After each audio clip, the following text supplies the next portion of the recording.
And it's over. The Boston Red Sox are the world champions. The Boston Red Sox are world champions. Can you believe it? Those are the words that you would hear, maybe paraphrased, maybe the exact thing he said. I don't know. Something close to it. Those are the words of Joe Castiglione, and hopefully you guys enjoyed the voice. I tried my best there. But Joe Castig was frequently in the Red Sox booth from many, many years ago, and he's been a beloved figure of the Red Sox, and now I'm calling it quits.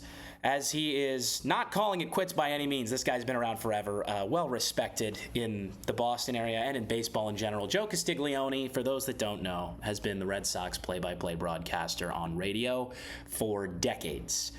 So many years that my uncle, who's a huge Red Sox fan, used to be a Patriots and Red Sox season ticket holder back before the Patriots were good, so like the 90s.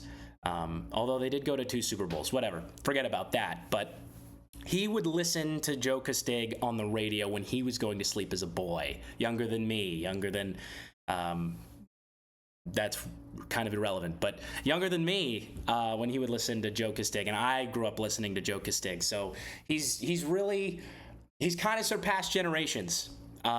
So hello everyone, I'm Evan Sharrard. This is Red Sox Digest. Welcome back to another video, and please make sure that you subscribe for all the latest on the Red Sox news, games, retirements. Joe Castig, I wanted to make this video because Joe Castig has been a huge figure in not just Boston sports, but also the Red Sox fabric that makes up their organization and their culture. So let's take a look at the announcement here. This was the initial post here on Twitter by the Red Sox that Joe Castig would be stepping away from the broadcast booth. And it's really, it's kind of something that I think I've talked a lot about this with family, with friends, with baseball lovers that I have come across, that it just kind of seems like Joe Castiglione was one of the broadcasters that just might never retire. Kind of like Vince Scully that way. Just, he always sounded similar for the past like 30 years. It's been like the same voice, and it just seems like the passion is not dying.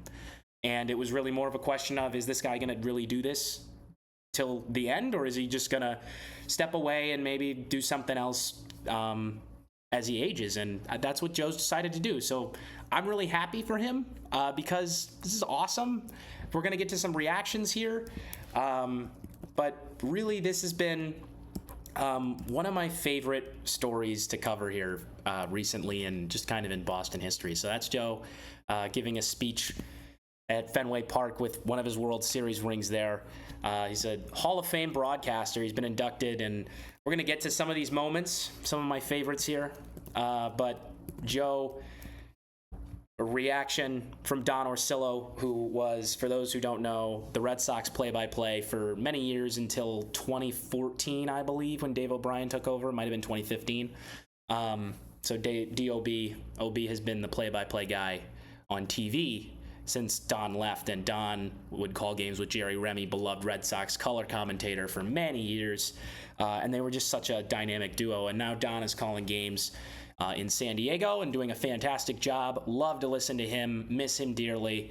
Love what Dave does and what everybody in the Red Sox broadcasting team have done. And as a fan, it is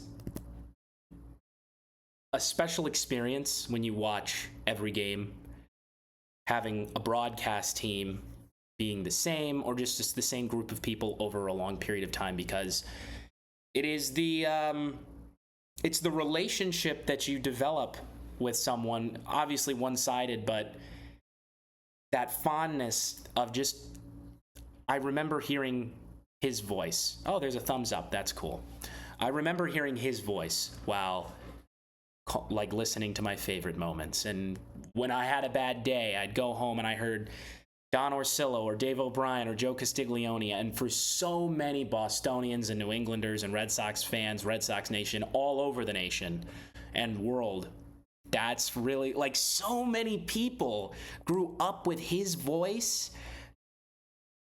It transcends generations. It's really, it's a massive human interest in baseball story. It's one of the best things about sports and why I love it so much. It's really everything. And Don Orsillo, just with his brief message here, kind of thanking Joe for everything that he did, and just really, Castig is an instrumental part of Boston culture, sports culture here, and the fabric of the Red Sox.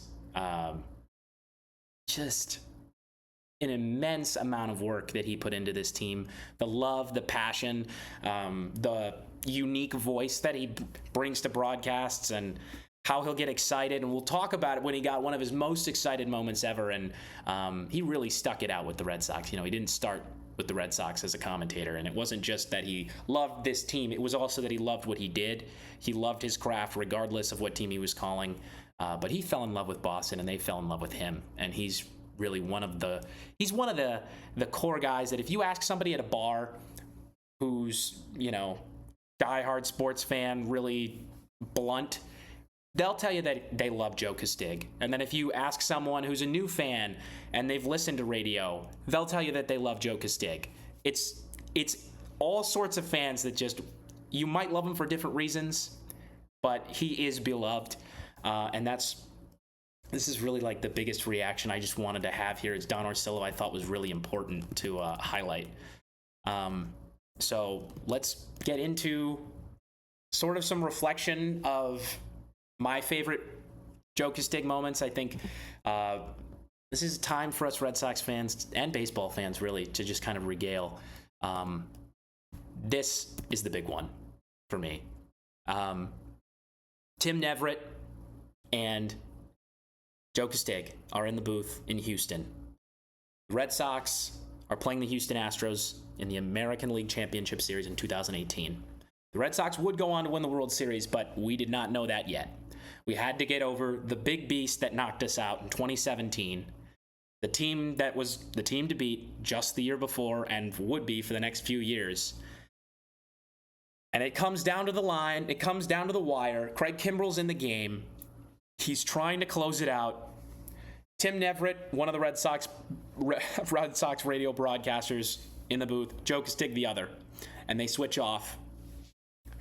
They're in their chairs, kind of like what I have here, which is just like, it's just one of those regular foldable chairs. And Bregman lines to left, 2 outs in the ninth. Runners in scoring position, chance to tie it, and of course go ahead if it falls. Andrew Benintendi, known for his defense, known for his contact, but in this moment it's really going to be his defense. A line drive into left field, really sharply hit, so very flat line. It's not rising at all. This is a flat line drive into left, shallow left. Benintendi sprinting on. Joe Castig's freaking out. He's like, Benintendi running on! He dives! And then Joe Castig dives as well. He falls over the back of his chair. You hear it in the mic, you hear... and Tim Neverett is holding his laughter, and Joe Castig is like, did he catch it? He did! And I've heard this story from Tim Neverett, as he's talked about it before publicly, but just he checked in on Joe. Joe was okay. And Tim Neverett was like, all right, yeah, he makes the catch. He kind of takes over there, and he goes, Joe fell out of his chair. And it is the iconic Joe Castiglione moment for me. It happened while I was watching baseball. I had like a fully lucid brain watching this in 2018. I was so happy that we were finally delivering. We were the best team in baseball. And this is Benny's reaction after he makes the catch, and it just solidified Benintendi. It solidified Castig in the late 2010s era of the Boston Red Sox. It was so awesome. It was hilarious, and it's so good that he was okay, because otherwise it wouldn't have been funny. But Castig flips over his chair because of how awesome the play was, and it just kind of it really illustrates the passion that Castig had for the game, and I just think that is something that is really worth reflecting on, because he's I mean, who does that? I don't know another instance of that. And having somebody who is calling your games for the Red Sox, when you get that excited, that's when the fans go, that he's one of us. He's a fan. I mean, he's great at what he does. He's a professional and everything, but that guy's a fan. I mean, if he freaked out. And obviously, how can you go talk about 2018 without talking about the first one? The curse breaker, Dave Roberts' stolen base. The Red Sox hitting a grand slam and crushing the Yankees in Game 7. Johnny Damon, thank you.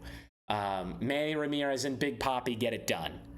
The Boston Red Sox win the World Series in 2004, breaking the huge curse of the Bambino. At this point, huge drought. Red Sox snap it. Joe Castiglione freaks out. It's like my impression at the beginning of the video. He's his famous line, "Can you believe it?" He uses it all the time. It really is his sort of, not trademarked, of course, but like when you hear "Can you believe it," especially in that voice, that is who you think of. And this was just a huge moment for the city of Boston. And I'm too young to have had a memory of this, but everything that my parents and my family and friends and teachers and all sorts of people who I've talked to, this moment, and watching this after the fact, you still feel it. It really was an incredible moment in Red Sox history, and the importance of that is that Joe Castig is tied to all of it. So I hope you guys enjoyed that. Trying something new with just kind of reflecting on that rather than just breaking it, because I can be as analytical as you guys want me to be, but I think it's also important to just kind of have kind of a forum for discussion, because as a Red Sox fan who's providing for Red Sox fans, I want to hear what you guys have to say about this too, because Castig was a character in the best sense of the word. He was unique, and he was professional. He had the voice for radio, and he had the pace for it too. And he just made all those moments so special. They would have been completely different without him. They would have still been great because the Red Sox were winning, but they just would have been so different. And so, Joe, if somehow you're watching this, thank you for everything that you've done. You've inspired me and so many other Red Sox fans and aspiring commentators and commentators alike. The service that you've done is immense to the city, to the region, to the world, and to baseball, our true love. So I'm Evan Sharrard. Thank you all for watching. Hope you enjoyed Joe Castig's send-off here, as he's got a few more games to call for the rest of the month, and hopefully some in October too. But that's it for me. Thank you for watching. This is Red Sox Digest. Don't forget to subscribe. Evan Sharrard signing off.